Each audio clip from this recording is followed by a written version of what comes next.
ಬೇವಿನ ಮರದಲ್ಲಿ ಮೂಡಿದ ಜೋಡಿ ನಾಗರ ಆಕೃತಿ ಭಕ್ತರಲ್ಲಿ ಅಚ್ಚರಿ. ಬಾಗಲಕೋಟೆ ಜಿಲ್ಲೆಯ ರಬಕವಿ ಬನಹಟ್ಟಿ ತಾಲೂಕಿನ ಬನಹಟ್ಟಿ ನಗರದ ವಾರ್ಡ್ ನಂಬರ್ 12ರಲ್ಲಿ ದಾನಮ್ಮದೇವಿ ದೇವಸ್ಥಾನದ ಸಮೀಪದಲ್ಲಿರುವ ಶಿವಾನಂದ ಭಾರತಿ ಮಠದ ಆವರಣದಲ್ಲಿ ಅಚ್ಚರಿಯ ದೃಶ್ಯವೊಂದು ಕಂಡುಬಂದಿದೆ. ಮಠದ ಆವರಣದಲ್ಲಿರುವ ಬೇವಿನ ಮರದ ಕಾಂಡದಲ್ಲಿ ಜೋಡಿ ನಾಗಪ್ಪನ ಆಕೃತಿ ಹೋಲುವ ರೂಪ ಕಂಡುಬಂದಿದ್ದು, ಈ ದೃಶ್ಯ ಸ್ಥಳೀಯರಲ್ಲಿ ಕುತೂಹಲ ಹಾಗೂ ಅಚ್ಚರಿ ಮೂಡಿಸಿದೆ. ವಿಷಯ ತಿಳಿತಾ ಇದ್ದಂತೆ ಪ್ರತಿನಿತ್ಯ ನೂರಾರು ಜನರು ಸ್ಥಳಕ್ಕಾಗಮಿಸಿ ಮರದಲ್ಲಿರುವ ನಾಗರ ಆಕೃತಿಯನ್ನ ವೀಕ್ಷಿಸುತ್ತಿದ್ದಾರೆ. ಕೆಲ ಭಕ್ತರು ಇದನ್ನ ನಾಗದೇವರ ಸ್ವರೂಪವೆಂದು ಭಾವಿಸಿ ವಿಶೇಷ ಪೂಜೆ ಸಲ್ಲಿಸುತ್ತಿದ್ದಾರೆ. ಅಸಲಿಗೆ ಪಕ್ಕದಲ್ಲಿ ನಾಗರ ಹಾವು ಕೂಡ ಇಲ್ಲಿ ವಾಸವಾಗಿದೆ ಎಂದು ಅಜ್ಜಿಯೊಬ್ಬರು ಹೇಳ್ತಿದ್ದಾರೆ. ಇನ್ನು ಮುಂಬರುವ ನಾಗರ ಪಂಚಮಿ ಹಬ್ಬದ ಹಿನ್ನೆಲೆಯಲ್ಲಿ ಸಾರ್ವಜನಿಕರು ಹಾಗೂ ಭಕ್ತರು ನಾಗದೇವರ ಜಾತ್ರೆಯನ್ನ ಸಾಂಸ್ಕೃತಿಕ ಮತ್ತು ವಿಜೃಂಭಣೆಯಿಂದ ಆಚರಿಸಲು ಮುಂದಾಗಿದ್ದಾರೆ. ಮರದಲ್ಲಿ ಮೂಡಿದ ಜೋಡಿ ನಾಗರ ಕೃತಿ ನಿಜಕ್ಕೂ ಪ್ರಕೃತಿಯ ವಿಸ್ಮಯವೋ ಭಕ್ತರ ನಂಬಿಕೆಯ ಪ್ರತೀಕವೋ ಎಂಬ ಕುತೂಹಲದ ನಡುವೆ ಸ್ಥಳೀಯರಲ್ಲಿ ಈ ದೃಶ್ಯ ಭಾರೀ ಚರ್ಚೆಗೆ ಗ್ರಾಸವಾಗಿದೆ. ಪ್ರತಿನಿಧಿ ಎಲಿಪೆಸ್ ಕಾಂಬ್ಳೆ, ಜಸ್ಟ್ ಕರ್ನಾಟಕ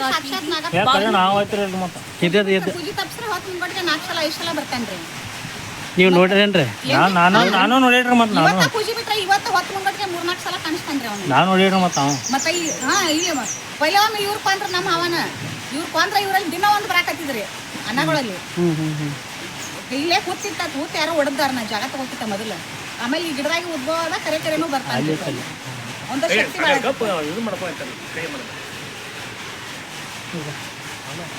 ಮತ್ತೆ ಕುಕ್ಕೆಯಿಂದ ಬಂದಂಗಂತ ಅವನ ಭಕ್ತರು ಇಲ್ಲಿ ಮಕ್ಕಳಾಗ್ಲಾರ್ದವ್ರು ಇಲ್ಲಿ 11 ಸೋಮವಾರ ನಡ್ಕೊಂಡ್ರೆ ಅವ್ರಿಗೆ ಮಕ್ಳು ಹಾಕವ್ರು.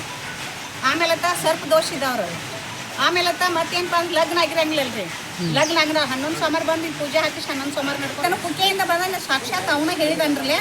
ಅದಕ್ಕಾಗಿ ನಾವು ಮಾಡಿ ಇಟ್ಟಿದ ಮೂರ್ತಿ ಒಳಗೆ ರಗಡ ಶಕ್ತಿ ಇರ್ತೈತ್ರಿ. ಆಮೇಲೆ ತಾನ ಹುಟ್ಟ್ಯಾನಂದ್ರೆ ಅವನಲ್ಲಿ ಅದು ಶಕ್ತಿ ಸಾಕಷ್ಟು ಇರ್ತೈತಿ. ಈಗ ನಾಗಪ್ಪ ಅಂದ್ರೆ ಈಗ ಅನಂತ ಪದ್ಮನಾಮ ಅಂತ ಹೇಳಿ 1000 ಹೆಡಿ ಇರ್ತಾವ್ರಿ ಅವನಿಗೆ. ಒಂದೇ ಹೆಡಿ ಮೇಲೆ ಈ ಭೂಮಂಡಲ ಹೊತ್ಕೊಂಡಂದ್ರ ಅವ. ನಾಗಪ್ಪನ ಚರಿತ್ರೆ ಹೇಳ್ತೀನಿ ರೀ ನಿಮ್ಗೆ. ಈ ಭೂಮಂಡಲನ ಒಂದು ಹೆಡಿ ಮೇಲೆ ಹೊತ್ತಾನ್ರಿ ಅವ. ಮುಂದೆ ಇದು ಸಮುದ್ರ ಮಂಥನ ಮಾಡುವಾಗ ಈ ಆದಿಶೇಷನನ್ನ ಪರ್ವತಕ್ಕೆ ಆದಿಶೇಷನನ್ನ ಸುತ್ತ ಹಾಕಿ ಮಂಥನ ಮಾಡಕತ್ತಿರ.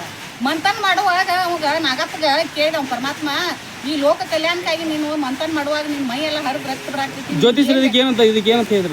ಇದಕ್ಕೆ ಸುಬ್ರಹ್ಮಣ್ಯ ಅಂತ ಹೆಸರಿಡಬೇಕು.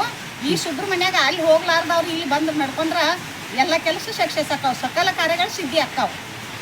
ಅದಕ್ಕಾಗಿ ಸಮುದ್ರ ಮದ್ದನ ಮಾಡುವಾಗ ಇವನ್ ಮೈ ಎಲ್ಲ ಹರಿತ್ರಿ. ಒಂದು ಮಧುರ ಪರ್ವತವನ್ನ ಕಡ್ಗೋಲು ಮಾಡಿ ಒಂದು ಹಗ್ಗ ಮಾಡಿ ಕಡಿದ್ರ ಅವ್ರ. ಆಗ ಏನಪ್ಪ ಅಂದ್ರೆ ಪರಮಾತ್ಮ ಇವ್ ಕೇಳಿದವ್ ಆದಿಶೇಷಾಗ, ನಿನ್ನ ಮೈ ಎಲ್ಲ ಹರಿತಪ್ಪ, ಲೋಕ ಕಲ್ಯಾಣಕ್ಕಾಗಿ ನಿನ್ನ ಮೈ ಹರ್ಕೊಂಡು ನಿನ್ಗೆ ಏನು ಬೇಕನ್ನ ಸದಾ ನಿನ್ನ ಹತ್ತಕ್ಕೆ ಇರುವಂಗೆ ಆಶೀರ್ವಾದ ಮಾಡೋಣ ಅಂತಲೇ ಆ ಪರಮಾತ್ಮ ತನ್ನ ಕೊರಳೊಳಗೆ ಅವನನ್ನು ಇಟ್ಕೊಂಡಂದ್ರೆ ಶೇಷಾನ. ಪರಮಾತ್ಮನ ಕೊಳ್ಳೊಳಗದಾನಿಲ್ರಿ, ಎಲ್ಲಿ ನೋಡ್ತಿ ಪರಮಾತ್ಮನ ಮೂರ್ತಿ ಇದ್ದಲ್ಲೇ ನಾಗಪ್ಪ ಇರ್ತಾನ್ರಿ. ಮತ್ತು ಈ ಭೂಮಿನ ಹೊತ್ತಾನಂದ್ರೆ ಅವನಕ್ಕಿಂತ ದೊಡ್ಡ ದೇವರ ಯಾರೂ ಇಲ್ಲ. ಮತ್ತು ಇವ ನಾರಾಯಣ ಏನಪ್ಪ ಅಂದ್ರೆ ಅವನಿಗೆ ಇವ ಹಾಸಿಗೆ ಆಗಿದ್ದಾನೆ, ನಾಗನ ಮೇಲೆ ಮಣಗಿದಾನ ಅವನು. ನಾರಾಯಣ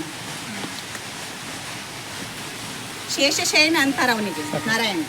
ಪ್ರತಿಯೊಂದು ದೇವರೊಟ್ಟಿಗೆ ಈ ನಾಗಪ್ಪ ಇರ್ತಾನ್ರಿ.